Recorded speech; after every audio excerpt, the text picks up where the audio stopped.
I have a couple of younger brothers, and one of my younger brothers, well, they're both good, strong keepers of the Nine Commandments. And one of them said, with age comes wisdom, but sometimes wisdom comes alone. Ooh. Well, this brings to mind that wisdom, as they say, is like wine. It ought to become better with age. Well, there was a world-famous French wine expert who was making a tour of America. He was going from one luxury wine cellar to the next in order to recork very expensive old bottles of wine. Because over time, cork can deteriorate, and those extremely expensive bottles of wine then would be spoiled if they let any air through the broken seal. Well, some of these bottles of wine are over 100 years old. They cost many thousands of dollars. You can't go back and duplicate them. And so the French expert was making his tour of America, and he was being interviewed by an American journalist and how risky or scary it was to recork such expensive bottles. And the Frenchman replied, "What is wine anyway, but grape juice on its way to becoming vinegar?" Well, he didn't take it real seriously because he knew this was a natural progression. But wisdom, they say, is like wine. It comes to ripen at an appropriate time. If we look in Cambridge Dictionary, it tells us what wisdom is. It's the ability to make good judgments based upon what you've learned from your experience or the knowledge and understanding that gives you this ability. Ooh, I like the idea of making good decisions. Well, when we think of wisdom from the Bible, we generally think of the book of Proverbs.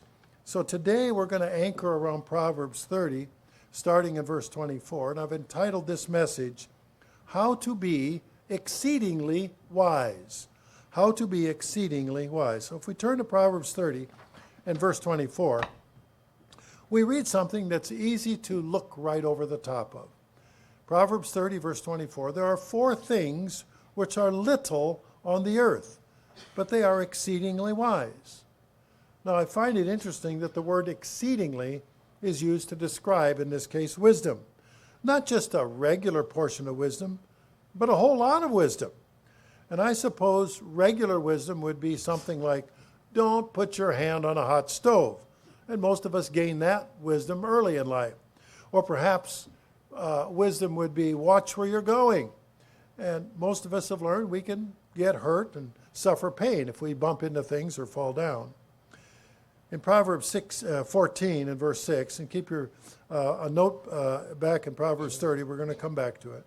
In Proverbs 14, verse 6, a scoffer seeks wisdom and does not find it, but knowledge is easy to him who understands. Well, a scoffer claims actually to seek wisdom, doesn't find it because they don't allow the knowledge to seep in that will allow them to gain wisdom.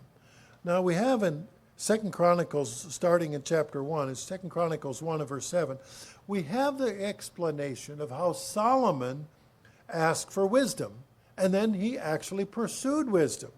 In 2 Chronicles 1 and verse 7, that night God appeared to Solomon and said to him, ask for whatever you want me to give you. Wouldn't that be a neat thing to wake up at night and hear God talking to you and saying, what do you want me to give you? So you think, well, what would you ask for? And verse 8, Solomon answered God. Well, for one thing, I'd be pretty well shaken.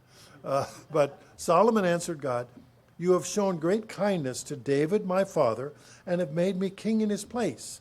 Now, Lord God, let your promise to my father David be confirmed. For you've made me king over a people who are as numerous as the dust of the earth. Well, how much dust is on the earth? It means there's so much you can't count them. From where he looked at, there were millions of people. And he was responsible for. Verse 10, give me wisdom and knowledge that I may lead this people. For who is able to govern this great people of yours? So he acknowledged and understood it was a big challenge. He needed something beyond himself. In verse 11, God said to Solomon, since this is your heart's desire, and you have not asked for wealth, possessions, or honor, nor for the death of your enemies, And since you've not asked for a long life, but for wisdom and knowledge to govern my people, over whom I have made you king, therefore wisdom and knowledge will be given to you. It could end right there. Wow, what a nice thing to be. And I will also give you wealth, possessions, and honor, such as no king who was before you ever had, and none after you will have. Gulp, that's a lot. Nothing before that matched the splendor of Solomon, and afterwards it would not either. So Solomon acknowledged this gift of knowledge and wisdom from God, and he actively then pursued wisdom. In Ecclesiastes 1 and verse 13, Ecclesiastes 1:13, we can read his mindset. Ecclesiastes 1:13, and I set my heart to seek and search out by wisdom concerning all that's done under heaven. This burdensome task God has given to the sons of man by which they may be exercised. He wanted to understand everything.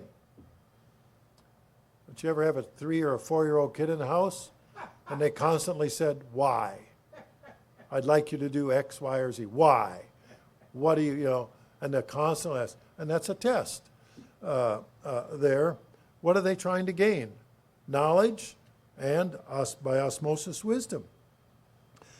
It isn't just a nice thing to get, but wisdom is a responsibility that Christians must pursue. If we flip to Acts 6 and verse 3, Acts 6 and verse 3, we have an example of this. Therefore, brethren, seek out from among you 7 men of good reputation, full of the Holy Spirit and wisdom, whom we may appoint over this business. So they were needing deacons, and they said, there's got to be people among you who can do this job, who can do the function. And they wanted people with good reputations, full of the Holy Spirit and wisdom. Well, so there's a practical application. So let's go back to Proverbs 30 and verse 24. And I want to explore what God called exceedingly wise. Exceedingly wise. And if we went to Proverbs 30, verse 24, let's go to the next verse, verse 25. Proverbs 30, 25. And here it talks about ants, those little crawly things. The ants are a people not strong, yet they prepare their food in the summer. Now, I suspect that many of us have, somewhere along the way in life, have seen how ants work. We've watched them. They're tiny. They seem to be constantly busy. Do you see a lazy ant? They're always doing something. I remember in elementary school, some classrooms would have an ant farm, a special glass enclosure, very narrow container with glass on both sides. And the enclosure was only an inch or two thick, but you could see it, the whole ant colonies and all of the little chambers and where they stored bits of food, where the queen would have the eggs and how they would tenderly take care of them. The proverb here notes that the ants were busy preparing food in the summer.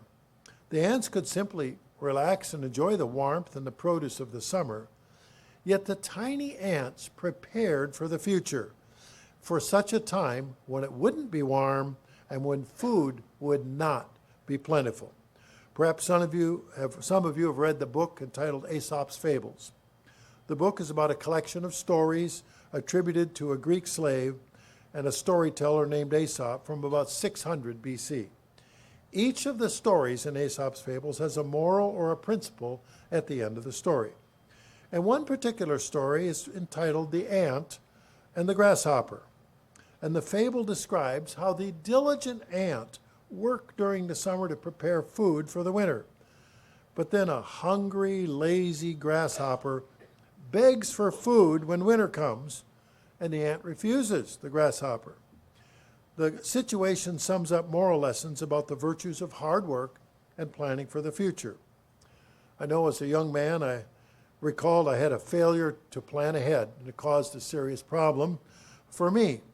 And one of my brothers helped me out of the jam but not without commenting to me, "What have we learned, grasshopper?"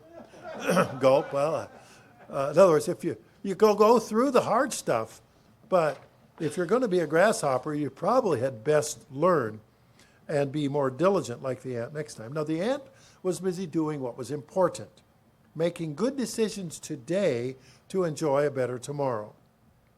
The Cambridge Dictionary defines maturity, the state of being mentally and emotionally well-developed and therefore responsible.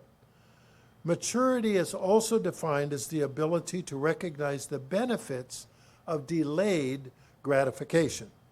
Now, delayed gratification means making a choice which limits the ability of getting something now for the pleasure of being able to have something bigger or better later. So delayed gratification is important. Now, there was a Stanford University did an experiment. They call it the marshmallow experiment, the Stanford marshmallow experiment. And what they did is they studied a group of 4 to 6-year-old children, and they were given a marshmallow and left in a room for 15 minutes. They were given the choice. They could eat the marshmallow now, but if they waited the full 15 minutes, they would be able to have 2 marshmallows. Well, some of the children were able to wait 15 minutes, and other children just weren't able to do so. Well, the study didn't finish there, though. The researchers continued to study those children as they developed into adolescence, and they found that the children who were able to have delayed gratification, they were held onto that marshmallow so they could get the second one. They were psychologically better adjusted, more dependable people, more self-motivated, and as high school students, here's the objective measurement, they had significantly better grades. With the latest study on these exact same participants later in life, it showed that the characteristics have remained with the individuals for life. So delayed gratification is a choice of an individual.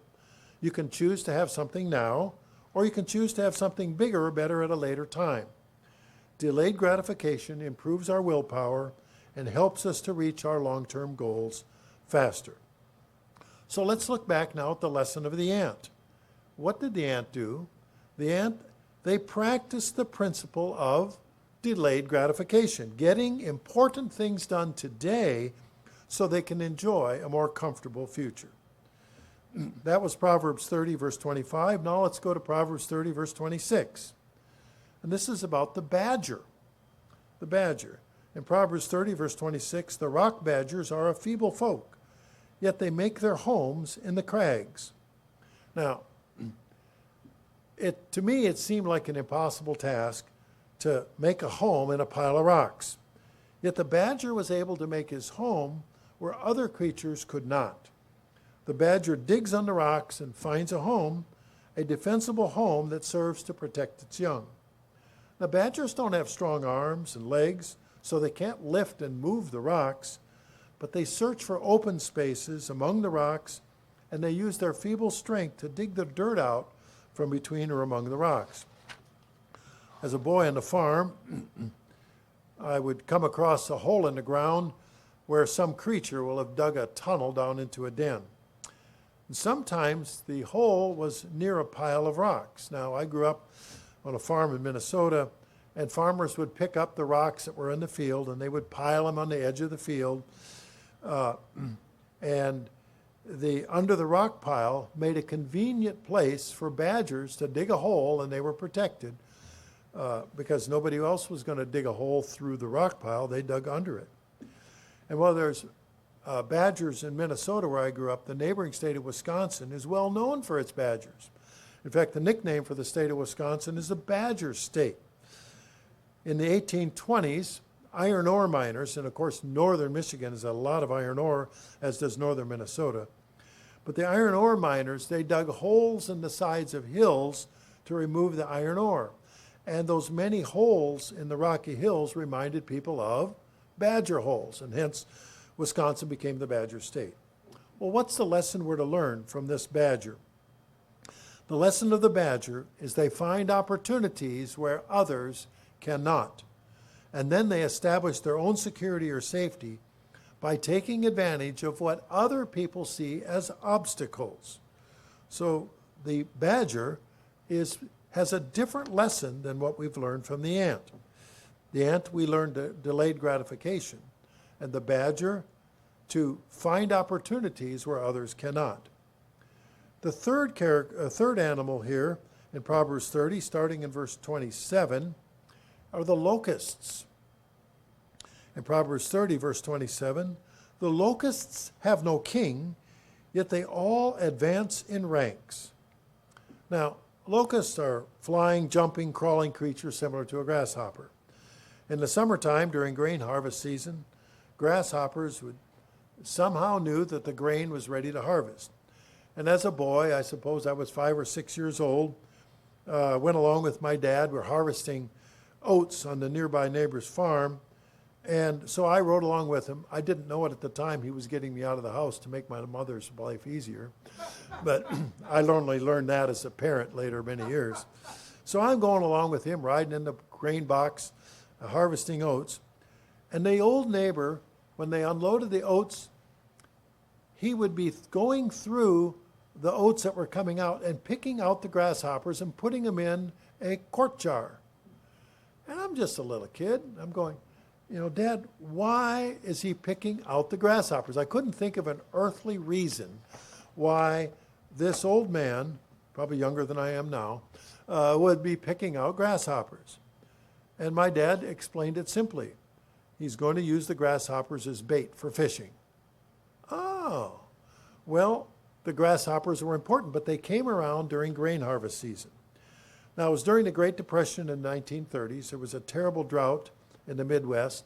Lack of rain dried up the land. Several states were so dry that in the Midwest, the place is referred to in the history books as the Dust Bowl.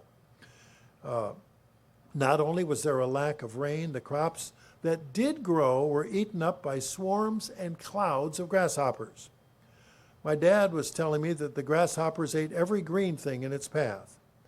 Now, some of you have raised chickens, and it's quite interesting to watch the chickens when they chase flying insects or they pounce on an insect when the insect lands. Well, my dad was explaining, because he had relatives that came up from Nebraska, from the Dust Bowl, and he was explaining that the chickens delighted in eating the grasshoppers, and the chickens ate so many grasshoppers during the Dust Bowl and when they were being invaded, that the green grasshoppers, the chickens ate so many that the chicken eggs turned green. We're talking the inside and the outside of the chicken eggs. The shells were greenish, the egg whites were greenish, and the egg yolks were greenish. He said it was hard to eat the green eggs. Now, I suspect that the author of the Dr. Seuss children's books must have grown up during the Great Depression, because he also had that green eggs experience. Now, the affliction of the locusts was also one of the 10 plagues during the time of Moses in Exodus from Egypt. In Exodus 10, and starting in verse 12, in Exodus 10, verse 12, the Lord said to Moses, "Stretch out your hand over the land of Egypt for the locusts, that they may come upon the land of Egypt and eat every herb of the land, and all that hail is left." So first came the hail, smashed everything down, and then what? Comes the locust. Verse 13, so Moses stretched out his rod over the land of Egypt, and the Lord brought an east wind from the land all that day and all that night, and when it was morning, the east wind brought the locusts. Well, let's see, if the wind was blowing at 45, 50 miles an hour, maybe even 60, and it blew all night, so those could have come from 1,000 miles away.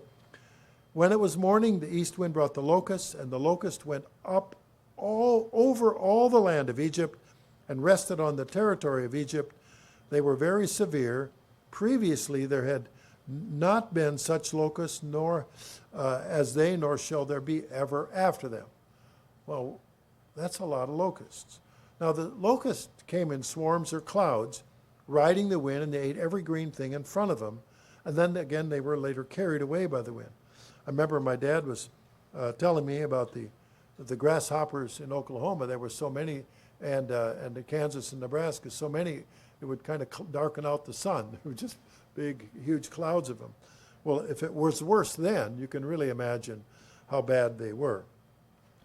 In Deuteronomy 28 and verse 15, in Deuteronomy 28, the children of Israel were warned, but it shall come to pass, if you do not obey the voice of the Lord your God, to observe carefully all his commandments and his statutes, which I command you today, all these curses will come upon you and overtake you. And then it goes through a number of things that when you read those, you say, ooh, this is ungood. I'm not going to go for that. But down you go, drop down to verse 42 in Deuteronomy 28, verse 42. Locusts shall consume all your trees and the produce of your land. Whoa, that means they're going to eat every green thing around. Yet it's interesting that the locusts don't have a commander. Locusts don't have a boss to tell them what to do. There's no formal organizational structure. The locusts don't have job titles. They don't have job descriptions. They don't punch a clock, a time clock. No one tells them when to go to work or what to do, and when they're done, to when to go home. The locusts simply march together, advancing in waves or ranks, eating everything in their path. Now, I have a small flock of sheep, and when the sheep graze, they often line up in a row next to each other, side by side, and then they advance as they're eating. Their heads are down, and they advance in a line.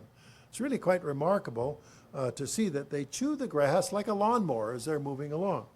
And I can't help but think of the locusts, who also advanced row after row after row, eating everything in their path. Well, what is the lesson of the locust? It's that everyone participates in a cooperative manner to get the job done without someone having to tell them what to do. Isn't that what every employer wants? People voluntarily do what they need to do. They all work together cooperatively, getting the job done without somebody telling them. So we have that example then of the locust getting things done in a cooperative manner. Then we go to Proverbs 30 and verse 28. Proverbs 30 and verse 28, and we read about the spider. And I see some of you shrink back when I say the word spider. In Proverbs 30, verse 28, the spider skillfully grasps with its hands, and it's in the king's palaces. Now, I don't know about you, but I really don't like spiders. I can intellectually understand the importance in our entire ecosystem. But I really don't appreciate sharing a lot of space with spiders. Not in my bedroom, not in my kitchen, not in my house, and not in my car. But there's a few things that we should know about spiders in order to understand how to be exceedingly wise. We should learn about these things. Well, most everyone fears and hates spiders on sight, and they're some of the most impressive, well-equipped animals on Earth. They are a very high-order predator. They're built for killing and survival. Ooh. Their amazingly adaptive bodies make them some of the most successful carnivores or flesh eaters on the planet. They are on every continent and every environment. There are over 40,000 known species, and probably some that we haven't even discovered yet. Well, how many spiders in the world? It's estimated there are about 1 million spiders per acre of land on Earth. Now, some acres will have more, some less. If it's in the tropics, the number is thought to be about 3 million spiders per acre. And what is an acre? 44,000 and some square feet. Okay, that's a lot of spiders. Well, what value is it? What are we going to learn from this spider? Well, a spider has insect control. Spiders eat more insects than birds and bats combined. They should be considered one of humans' best friends because they control insect populations. Now, as I read once about if you had 2 houseflies, a male and a female housefly, and they reproduced unlimited reproduction on day 1, they just started reproducing, and all of their offspring reproduced and weren't killed, and then all of their offspring reproduced, and this continued for 1 year.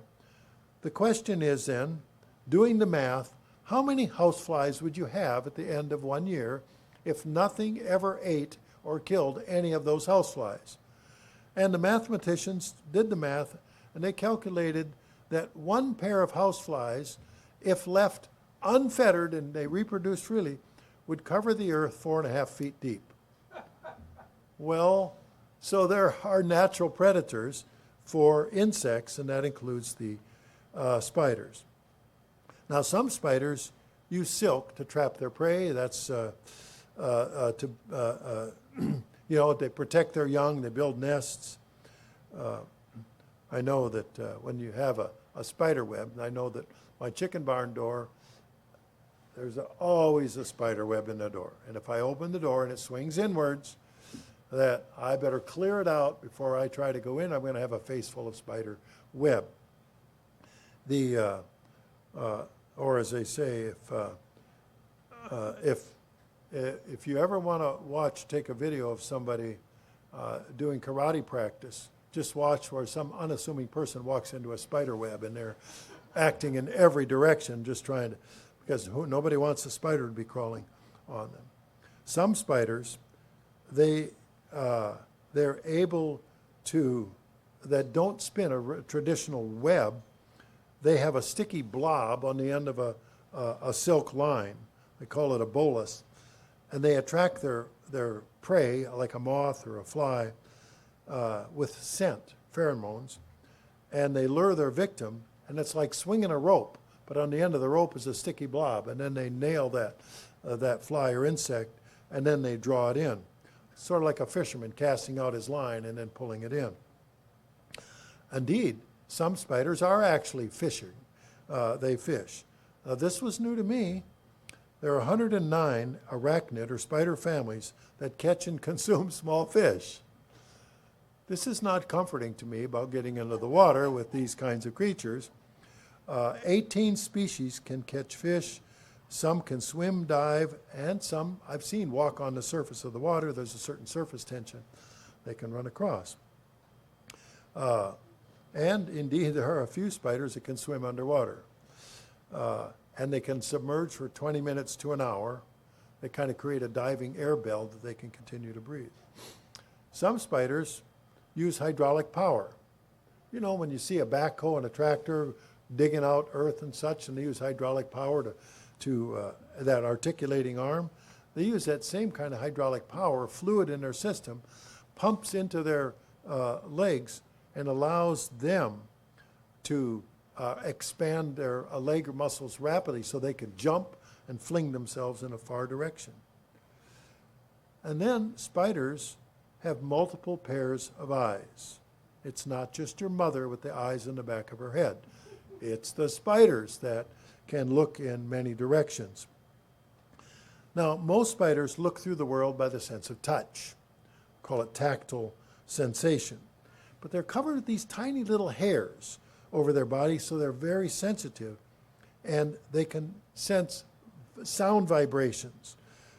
And wherever they're standing, whether they're on the ground, standing on a floor or a leaf, or in a spider web, they can pick up those vibrations that come through the air. Some spiders even have bristles they can shoot off, like darts. Now, most spiders are aggressive and they live alone.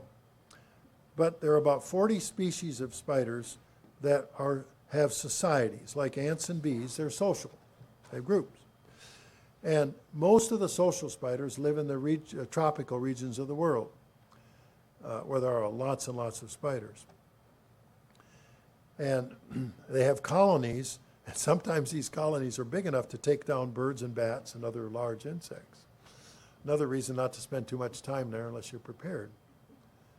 Some spiders, they don't just spin webs. They roam the ground, and they build traps. Wolf spiders, tarantulas, and some even build tunnels and funnels and burrows in the ground to trap their prey who go in and can't get back out. There's a funnel web grass spider because they construct their webs in tall grass. Now, as a farm boy growing up, when we'd make alfalfa hay, cut the field off, we'd leave stubble. And as the stubble just started to grow right afterwards, and you'd see acres and acres of the land that was just cut, and then the dew would come out in the morning, and the sun would shine on the dew, and it would glisten on all of these spider webs, and the whole field is filled with spider webs. I mean, it's glistening everywhere. You wouldn't know it normally when the sun comes out and evaporates the dew, but they are there. There are some spiders that are big enough to catch, capture, and eat birds. More comfort for you, I know. Spiders are generally those are about 12 inches across. Now they're very lightweight, 2.5 ounces. And then there are Goliath bird eaters. But spiders, or arachnids, have external skeletons. We have our bones on the inside. They've got their structure on the outside. So they shed an old skeleton, and then the new one growing underneath is stretched, and so they can grow bigger. Well, there aren't many mentions of spiders in the Bible, but there is a particular instructive verse in Job 8. In Job 8, starting in verse 13. Now that we have a little background on spiders, in Job 8, starting in verse 13, so are the paths of all who forget God, and the hope of the hypocrite shall perish, whose confidence shall be cut off, and whose trust is a spider's web. He leans on his house, it does not stand, he holds it fast, but it doesn't endure. Relying or leaning on a spider's web, how's that going to work out for you? And that's what it's like when it says, if they forget God, they're putting their trust on a web, a very flimsy web. They're not sturdy. And so if we put our trust in a spider's web and lean on it, what will happen? We'll likely fall. Now, spider's web have their places. They rely on time and chance, and not as a sturdy structure. Abandoning God is like trusting a spider's web, and that will not have a good outcome. So then what should we draw from this lesson in Proverbs 30, verse 28? The spider skillfully grasps with its hands, and it's in the king's palaces. Notice that the verse does not stop with the mention that the spider skillfully grasps with its hands. The verse goes on to say the spider is in the king's palaces. It doesn't matter how sophisticated you think your status in life is, whether it's a king or whatever. It doesn't matter how well you think you built your house. Even if it's a grandiose palace, spiders will work to find their way in. Many years ago, as a consulting manufacturing engineer, I had the opportunity to assist with the construction of a computer disk drive manufacturing plant. The manufacturing plant, as you can imagine, had to be super clean at all times. It had to be free of dust, free of insects, and what the plant designer did was to install several heating and air conditioning units on the roof. So the air pressure was in the center, they had a series of rooms, concentric. A room in the middle, and then a room outside of that, and a room outside of that. So it was like a series of donuts. It started out small and got bigger. But they put the air pressure into the center room, and they call that the clean room, because that had the highest air pressure, higher than outside. And then doors would open to the next room out, and so forth, so that if any dust or any insect tried to get in, it would have to fight the air pressure. And so that's what made that super clean room very clean. And in fact, that's still done now in computer manufacturing plants and assembly places. Because the air pressure on the inside, because in order for the insects to get in the building or the dust, they would have to go fight the air pressure to get in. Now, of course, spiders could still go in because the air pressure, because they're just going to crawl along. But you see, there's no motivation for them because there was no insects in the building, and the spiders did not have an interest if they couldn't get fed. Perhaps you know the expression about your computer having a bug in it. You know, your computer, you take it to an expert to have it debugged. Well, originally, it's because the insects often like a place that's warm and dark, and that would be like in a computer housing, thus interfering with the computer operation. So we're looking about this spider, how we can ask this question: how diligent are we to use the resources that we have? Are we as persistent as the spider who can get everywhere? So the lesson from the spider is to use our resources, however limited, however weak, to accomplish our objective.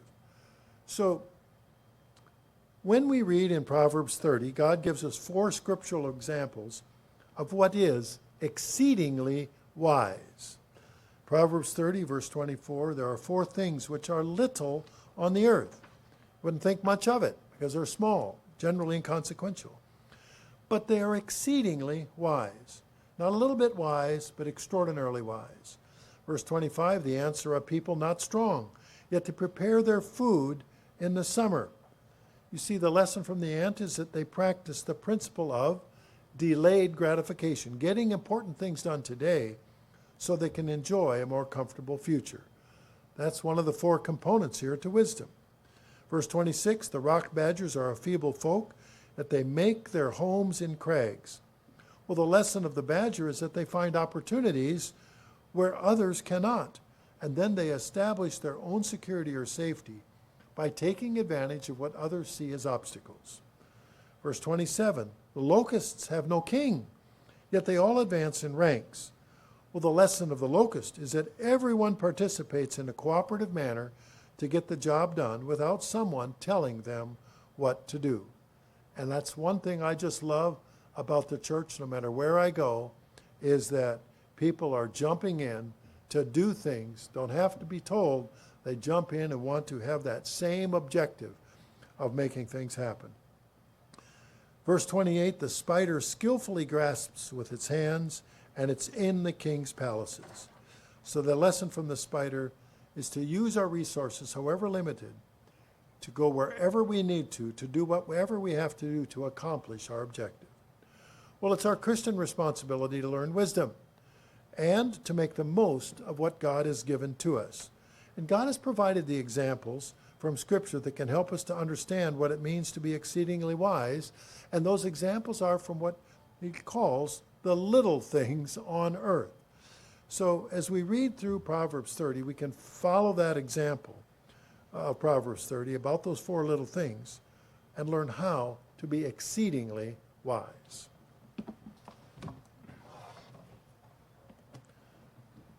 Oh, I do have 2 other little announcements that I should